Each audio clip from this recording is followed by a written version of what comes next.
मैं डॉक्टर सिद्धि जोशी सह आचार्य राजकीय महिला महाविद्यालय झुंझुनू से छात्राओं से वार्ता कर रही हूँ वीडियो पे। मैं तृतीय वर्ष की छात्राएं हैं, उनका द्वितीय प्रश्न पत्र निबंध, उसमें आचार्य द्विवेदी जी के कुटच निबंध है।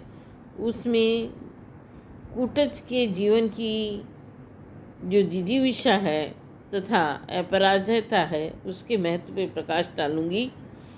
आचार्य द्विवेदी जी ने अपने ललित निबंध कुटच में जीवन की जिजीविषा और अपराजयता का महत्व निरूपित किया है। जिजीविषा की वृत्ति, ये सांसारिक जीवन का शाश्वत सत्य है कि यहाँ प्रत्येक प्राणी अपने जीवन से अत्यधिक मोह रखकर जीवित रहने की अदम्य लालसा रखता है।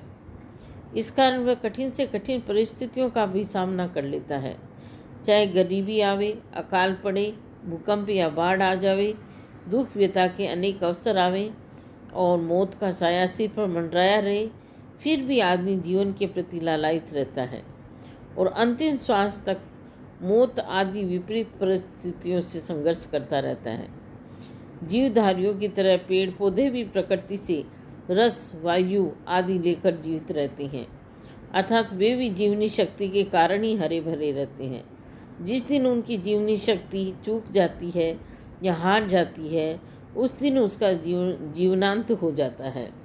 इस तरह जीवित रहने की अदम्य इच्छा अर्थात जिजीविषा की वृत्ति के कारण मानव आदिम काल से अन्य प्राणियों की अपेक्षा अपना उचित विकास कर पाया है। द्विवेदी जी के प्रस्तुत निबंध में लेखक ने कुटच को जिजीविषा से युक्त बताया है, क्योंकि ये भी हरा भरा रहने के कारण पाषाण को फोड़कर उसका रस अपनी जड़ों के माध्यम से ग्रहण करता है। वायुमंडल, धरती आदि से अपना भोज्य अपनाता है। विपरीत स्थितियों में भी लू के थप्पड़ों को सहता हुआ भी अपने अस्तित्व को बनाए रखता है। इस तरह वह जीवनी शक्ति रखने तथा जिजीविषा वृत्ति रखने की प्रेरणा देता है। साथ ही वह जिजीविषा वृत्ति का महत्व भी बतलाता है। अपराजयता का महत्व, कुटच निबंध में लेखक ने बतलाया है कि कुटच एक साधारण सा पौधा है, तथापि वह पाषाण खंड को फोड़कर उगता है तथा समस्त विपरीत परिस्थितियों का सामना करता हुआ सदा ही अपराजय बना रहता है। अतएव लेखक जीवन में इस तरह से कहता है कि सुख दुख में चित्त को समान रखना बहुत बड़ी बात है।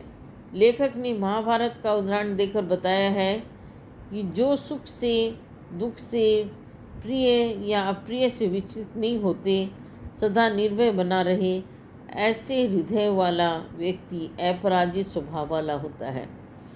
कुटच भी अपराजय स्वभाव वाला पौधा है। वस्तुतः इस संसार में दुख और सुख मन के विकल्प हैं। जिसका मन वश में है वह सुखी है, लेकिन जिसका मन वश में नहीं है वह दुखी है।